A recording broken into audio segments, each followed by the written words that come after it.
Hi Peaches, it's Shaaba, welcome back to my channel and thank you for clicking on another episode of Fishing for Assholes, the weekly segment, I'm using that word now, where we take a look at the Am I the Asshole subreddit in an attempt to expand our worldly views, help other people out, just have a little bit of fun.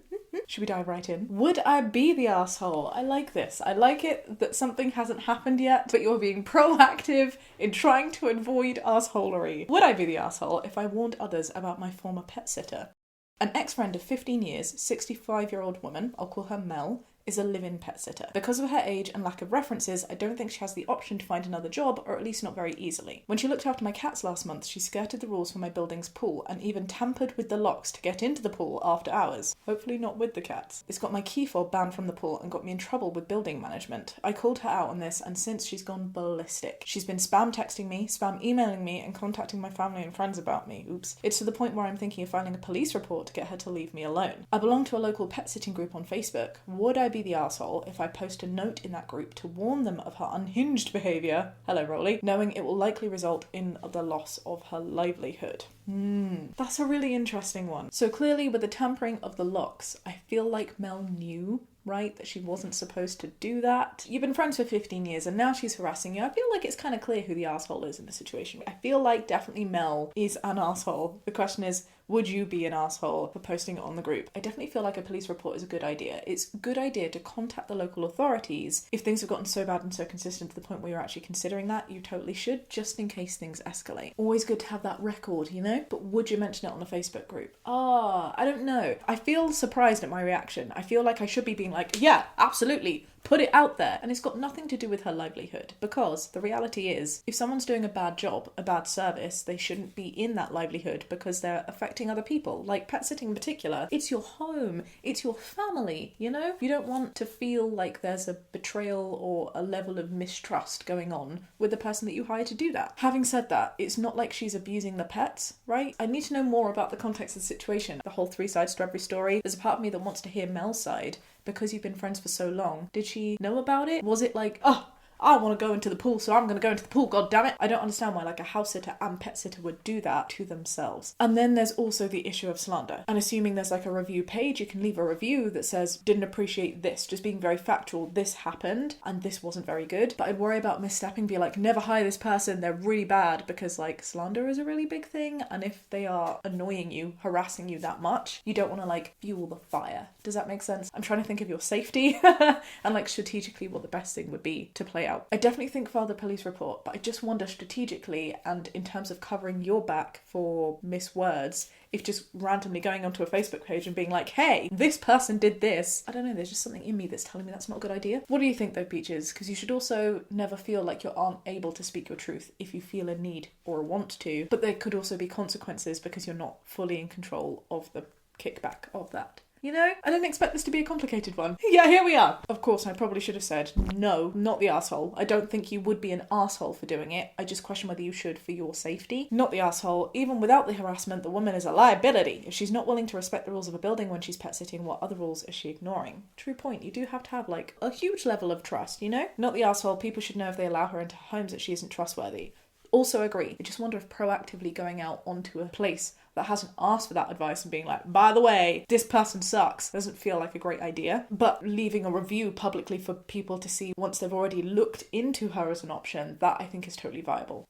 Whether or not it's an arsehole move, you could be setting yourself up for a defamation lawsuit. I'd say not the arsehole, but don't try to damage her reputation for your own sake. This is kind of like more of the page that I'm on. It definitely sounds like you should be filing a police report. Absolutely. Do that. Look after yourself, babe. Too many people think that they might be divas or dramatic for going to the police when they genuinely feel a sense of harm, but it is a really good thing to do if there is grounds to do that. Don't feel bad if you ever feel like you need to go out for support. Mama Shaaba moment. Alright, am I the arsehole for not wearing a bra in my uncle's house? That's such a weird title. I don't know why, it just makes me feel uneasy to read that.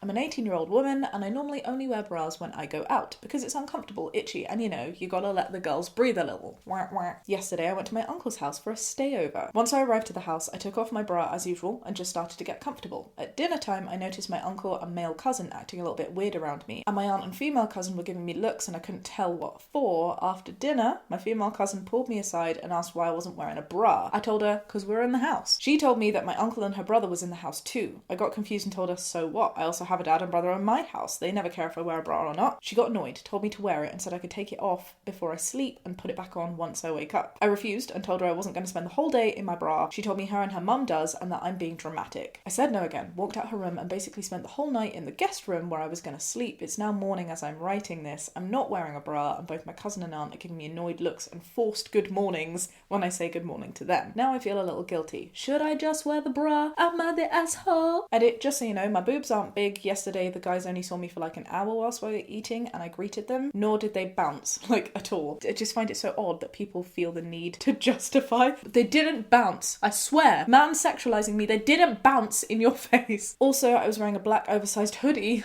They weren't visible, my nipples weren't hard. Literally the only thing was that they were moving freely underneath an oversized hoodie. Feelings. I have many feelings. Ugh, the feminist in me, you know what I'm gonna say. My immediate feelings be like, Paka! Not the asshole. Totally not the asshole. I don't know why my brain is doing this to me today. Things that I feel are going to be straightforward. There's like this niggling little voice in the back that's like, oh, but Shaaba. But just playing devil's advocate, here's the other side to that. You're in somebody else's house and they have rules. And if you don't like those rules, you don't have to comply with the rules. But they also don't have to accept with the fact that you're not complying with the rules. Does that make sense? I would maybe have left. Does that make it sound super dramatic? The reason that I'm struggling is because often when we agree with a point of view, it's very easy to be like, yes, I'm on that side. Of course you're doing the right thing, yada, yada, yada. But what I always try and do is put the shoe on the other foot. Is that the right saying? Sock on foot? I think it's a shoe. And try and think that if it was someone else with an opposing view to me, how I would feel, you know? So like if someone was wearing a t-shirt that said, I hate brown people, I don't know why, that's just the first thing that came into my head, and wore that in my house, sure, they have the right to wear that. But I also have the right, under my roof, to not want to see that. Maybe I'm conflating the two issues too much, being outwardly racist and allowing women bodily autonomy and expression, you know, don't really go together. But I can just see people saying things like, well, it's their house, you have to respect their rules. If you don't like the rules, don't go. And I'm like, yeah, fair. But also, it's my body. You cannot tell me what to do with my body. I also don't like the fact that people are like, oh, you're just being dramatic, because like boobs are different. It might also be that you're not wearing the right bra, but regardless of that point, if you don't want to wear a bra, you shouldn't have to wear a bra. Especially if that reason is because you're wanting to be comfortable and they're over-sexualizing you. Like, boobs are not inherently a sexual thing. They're just part of you. If you choose to sexualize my boobs, that's your problem, not mine. Interestingly, there are a couple you're the assholes. You are the asshole for not putting it on when asked. You were a guest in the house, and if the other woman or adult had said that they want you to put it on, you shouldn't agree or refuse. Their house, their rules. You might not like it, but oh well. On the other hand, I'm similar to you when you mentioned not wearing one at home. I've got two brothers who live at home with my mum and me. I wear a bra up until the time I shower and I put on my night clothes. I usually go to my room and turn in for the night, but there are times when my brothers or my mum might ask me to come to them and they'll ask me something and we'll carry on a conversation with just me in a gown or a tank top. They don't get uncomfortable, nor does my mum say anything. It is noticeable because I'm heavy in the chest area. I say this to say it works for my family, but when you're visiting other people, you should present yourself in a way that they're asking you to. Oh, let's carry on. What I do at home, I can't do at my cousin's or a friend's house who live with their parents or siblings. I'll always put on a bra after changing into my night clothes. It's a matter of respect. I really don't know how I feel about this. Everything in my body is like, this just makes me feel uncomfortable. I totally disagree. Because you shouldn't have to do that, right? But I also understand the point of view of it's their house and therefore they are entitled to put down the rules. You are entitled to say that you don't want to follow said rules and leave. Like if I went into someone else's house and they were like, I want you to wear a niqab, I would be like, no. With all due respect, no. And if they say, well, you can't come to my house if you don't wear niqab, I wouldn't come to the house because I would find that disrespectful. I didn't expect this to be so tricky. But ultimately, I still think you should be allowed to have your boobs not in a bra. Especially if you're wearing a hoodie, like that is ridiculous. Someone else says, I'm definitely going against the grain to say that if your bra is that uncomfortable, you're wearing the wrong bra. Get a soft wireless sports bra. Totally, though some people still just find bras uncomfortable. But absolutely, bras shouldn't be uncomfortable. I used to find bras super uncomfortable. Then I went to go and get measured, which is a weird experience because like you're literally letting a stranger see your boobs. But I tell you, it was a life-changing weird experience because my bras are super comfy now and I'm very grateful for it. Having said that though, it doesn't matter because the principle is if you don't want to wear it, you shouldn't have to wear it. It's not about whether it's comfortable or not, you know? It's one thing to go braless at home, but it's never acceptable when you're a guest in someone else's home. You're the asshole, get a more comfortable bra. It just doesn't sit right for me. I truly don't understand the "you are the asshole" comments. You're not going around naked. Any woman should be free to wear or not wear a bra whenever she pleases. Bras are meant for support and comfort, not to hide boobs. Totally not the asshole.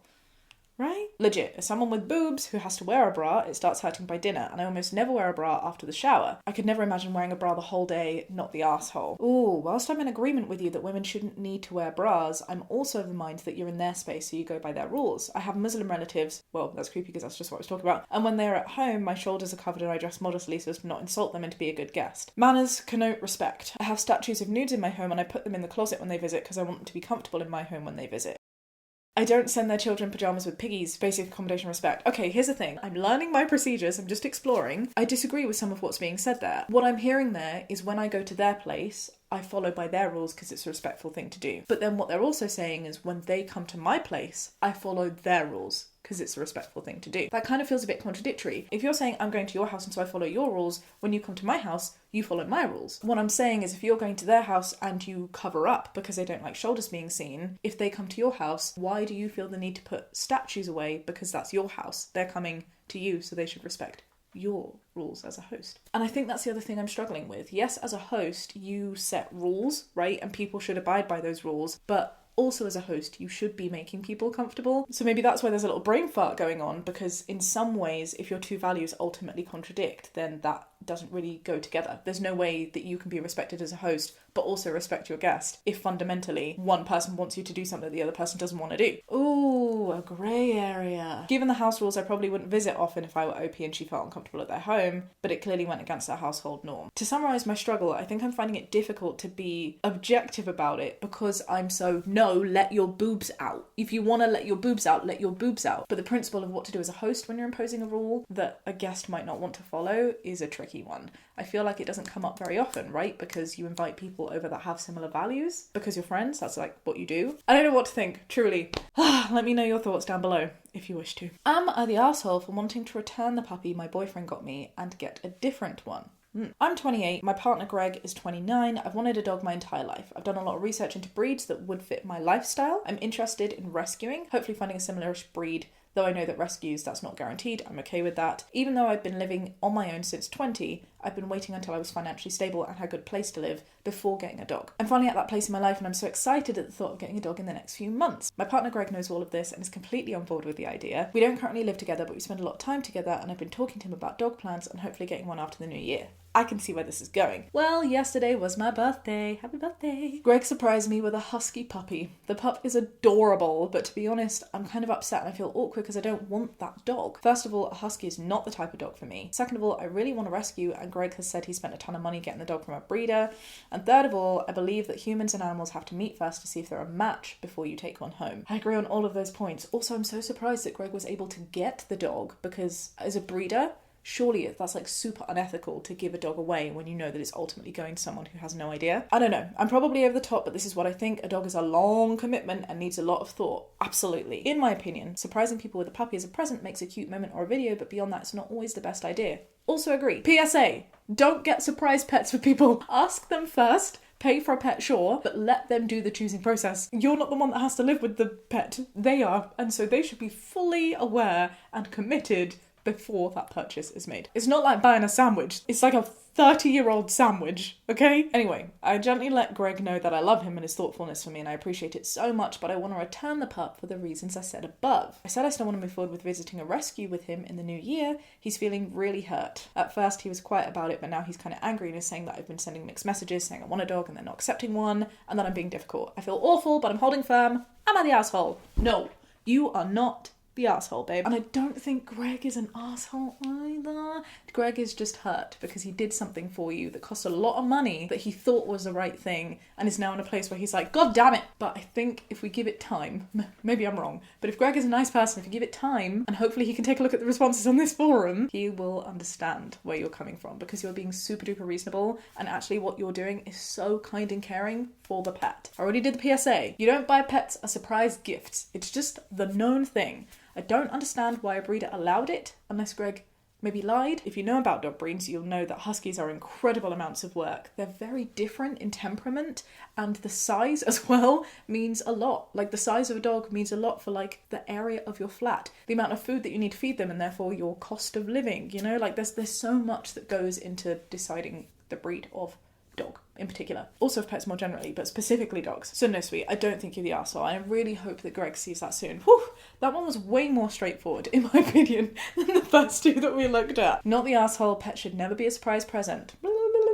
See, and it's not just me saying that, 6.6 thousand upvotes, okay? He also lied to the breeder to get the dog, or it's not a good breeder. No breeder that I would want a dog from would ever sell someone a dog knowing that an intended caregiver wasn't on board with the purchase. Hopefully it's the first case he lied to a good breeder who will also want the dog back, and not the second where they may very well ignore any attempt to contact. It's just not good for the dogs as well, you know? Like, I also understand that Greg has got it for you now, and some people might be like, well, you've got the dog now. It's a cute dog. Like, how dare you let it go back? How sad must that be? But at the same time, if you truly feel like you are not prepared to give that dog, the newest member of your family, a furry squish, all of the love and attention and care that it deserves because you resent it, it's gonna show. And that's not fair on the dog. That dog would have a much better life with a little bit of unsettlement now, going back to the breeder and finding someone who truly, truly wants them, than to live a life with an owner that doesn't want them. Not the asshole. Return Greg and the puppy. I don't think you need to return Greg. I think Greg has some learning to do, for sure, but no need to return Greg. I also wanted to point out one other thing. It's super, super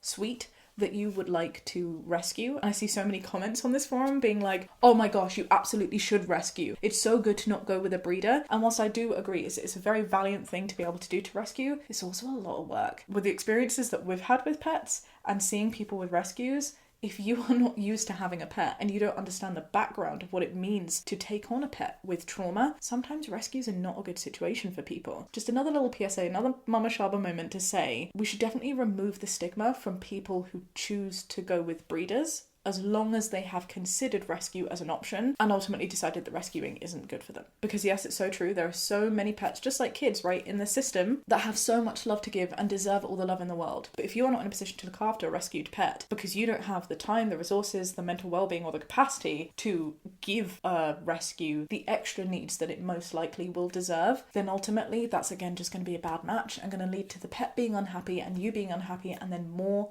unsettlement for that poor pet. So consider rescues, but let's not shame people for not getting rescues.